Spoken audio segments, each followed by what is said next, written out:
Hey guys, it's Woody the Unexceptional Gamer, and this video is not about the gameplay. But I will say, a quick note, the reason it's the same class setup as my last video is that it's from the same gaming session as my last video. And sometimes I use the same class twice in a row from playing the same game twice in a row. I bet you do too. But let's get on with today's topic, which is picking a job. Now, I come at this from a sort of kind of unique perspective, right? Here's the deal. When I was like 10 years old or something, I decided I was going to be an accountant. Or maybe I couldn't say I decided. My dad decided, or my family decided, or something like that. I was going to be an accountant. And, you know, why? Well, my father had a partnership in a small accounting firm, right? Two people, they had a 50-50 ownership in it.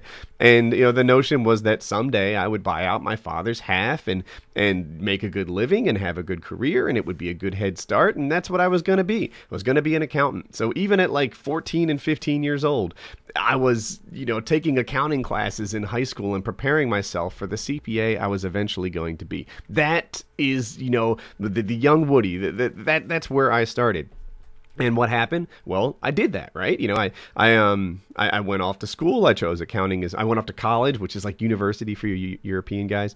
And I chose accounting as my major, and I did that for 2 years. And then I went off to night school, which is a whole nother story. But I went off to night school and started working as an accountant during the day. And I went to school at night, you know, to finish my college or university degree. Well, as I was an accountant, it wasn't really for me. It wasn't just that it was hard work, although it was tremendously hard work during what they call tax season. It was that it wasn't like fulfilling work. It wasn't fun work, and I had never lived a period of my life where I had so little fun, and I thirsted for fun. And people would say, you know, are you tired? Because I'm working like more than full time, and I'm going to school at night. And it wasn't that I was just tired. Oh, you camper, you're even putting claymores down. Watch this. It wasn't that I was just tired because I got enough sleep. It wasn't like I wasn't getting, you know, 7 hours of sleep a night, which is about right for me. It was that I wasn't having any fun. It was that all my time, all my days, all my night, all my everything was spent either working or doing school. It was just, you know, getting stuff done for other people. And that wasn't for me. So long-time listeners have heard me say, like, this was the period in my life in which I would drive to work and wish I could get into a car accident. I would sit there and think about like different injuries and how much time off from work they would get me, because it wasn't built for it. Accounting wasn't my thing. And I did okay. You know, I think I got an A+ in my last advanced accounting course. It wasn't that I couldn't do the job or hack it or that I was too stupid or anything like that.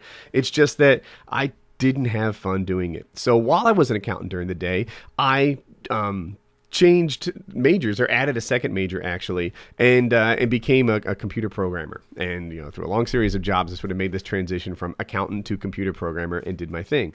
And at first, I loved computer programming. It was fantastic, right? It was this neat thing. I couldn't believe people paid me to do it. I used to sit there and just, you know, like list directory structures at the DOS prompt for hours, you know, and look at every file on the hard drive and see what was there and how the OS worked. And then I started coding, and I'd code in the morning, code at night, and do my thing.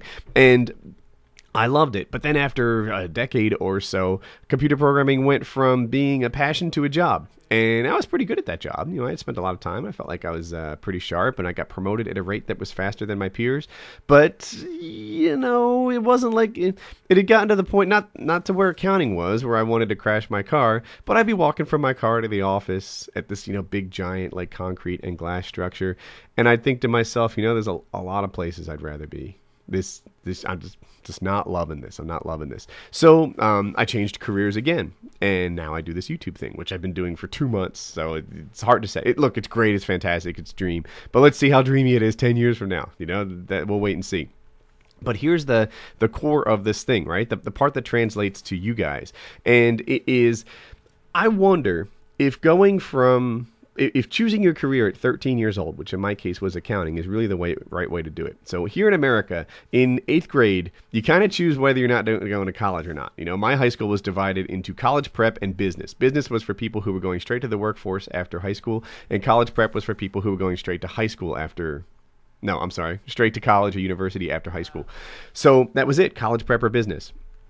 At 13 years old, you made this call. And at 13 years old, I started preparing for my life in accounting. I'm thinking maybe there's a better way, right? What if between high school and college there was like a 2-year period, where you spent 6 months in 4 different jobs, varied jobs, right? Like you could work 6 months on a farm, 6 months in a warehouse, 6 months in manufacturing, and 6 months in an office, right? If you were to do that, and by the way, live in different places, right? So when you spend 6 months on a farm, you're living in a rural environment. When you spend 6 months in an office, you're living in a suburban environment. When you spend 6 months in, I don't know, the manufacturing, you live in a urban environment. So now, in this 2-year period, you've tried a whole wealth of jobs, right? It doesn't have to be these 4 exactly, but 4 varied jobs. We could divide jobs into different sectors and say you need to take one from these different things, just like they do in college, like, yeah, you need to take a programming course, you have these 4 to choose from, or you need to take it, 2 sciences, you have to, here are your ones, 8 to choose from. You could do it like that, and that would be the real college prep. That would be the real sort of preparing yourself for life after high school, for life in the adult world. If you were to do this, then you would be able to make more informed decisions. I think it's insane that people have to make a call on, what they want to do as a grown-up when they're like, 13 years old. Which is essentially, when I made my first career decision at 13 years old, right? Craziness. So, that's my line of thinking. And life is long. That's the other thing, right? It turns out most people have a couple career changes in their lifetime, and I can see why. It makes perfect sense to me. So, but at least your first career would be one that suits you fairly well, instead of one that you really made way before free kill. You really made way before you were capable of making a choice on what you wanted to do as that grown up.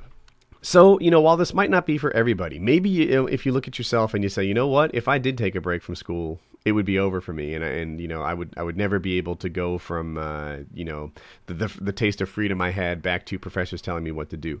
Or maybe, and this is kind of a legit downside, if you were a 20-year-old college freshman, then maybe you wouldn't gel with your 18-year-old peers in the same way you would if you just followed the traditional route. I don't know, but I will say this: life is long, and you get to make some course corrections along the way.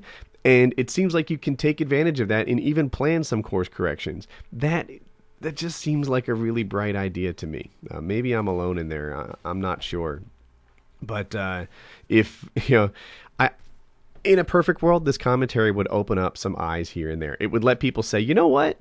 I'm going to do this. I'm going to travel to Chile by train after high school just to get an idea of what the world is like. I'm going to, experience some hard work, some easy work. I'm going to work in an air-conditioned environment and see if I think that fluorescent lights are soul-sucking terribleness, or if I think that this is a really pleasant way to spend my daytime. Don't make your career decisions on autopilot. I hope you enjoyed the commentary.